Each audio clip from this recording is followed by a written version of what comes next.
Leak সারাই 5 টাকা, leak সারাই 5 টাকা। এসো বাবু এসো। আমার এই সাইকেলের লিকটা সারিয়ে দাও তো।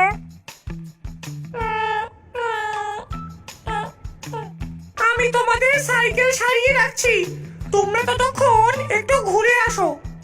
না না, আমি আমার নতুন সাইকেল ফেলে কোথাও যাব না। তোমরা এখান থেকে না গেলে আমি সাইকেল সারাতে পারবো না। তোমরা যদি দাঁড়িয়ে দাঁড়িয়ে আমার সাইকেল সারানোর কাজ শিখে নাও। ঠিক আছে, চজোগা, আমরা ওই নদীর ঘাট থেকে একটু ঘুরে আসি। দুজনে কিছুক্ষণ পর ঘুরে এসে দেখে সেখানে সেই ডাইনিও নেই আর তার দোকানও নেই।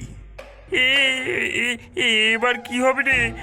আমার মতো তোর সাইকেলও যে ওই ডাইনি চুরি করে নিয়ে চলে গেল।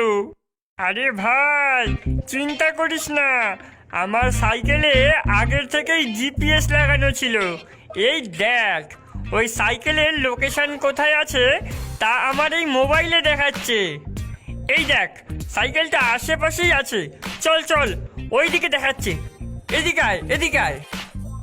ওরা দুজনেই মোবাইলের লোকেশন দেখে ডাইনির কুড়ে ঘরের সামনে পৌঁছে যায়।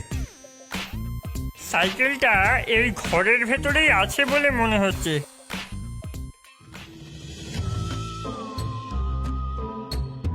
ডাইনি, তোর খেলা শেষ, ফিরিয়ে দে আমার আর আমার বন্ধুর সাইকেল।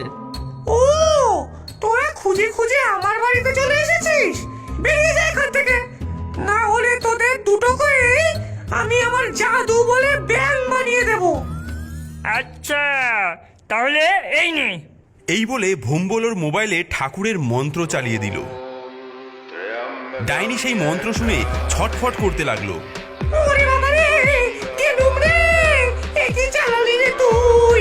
ওরে বন্ধ কর, বন্ধ কর, এই মন্ত্র আমি শুনতে পারি না। ওরে বাবা রে, কেলুম রে।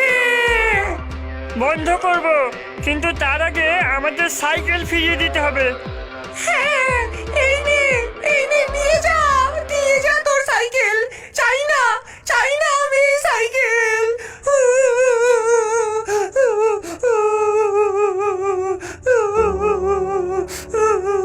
যা, নিয়ে যা।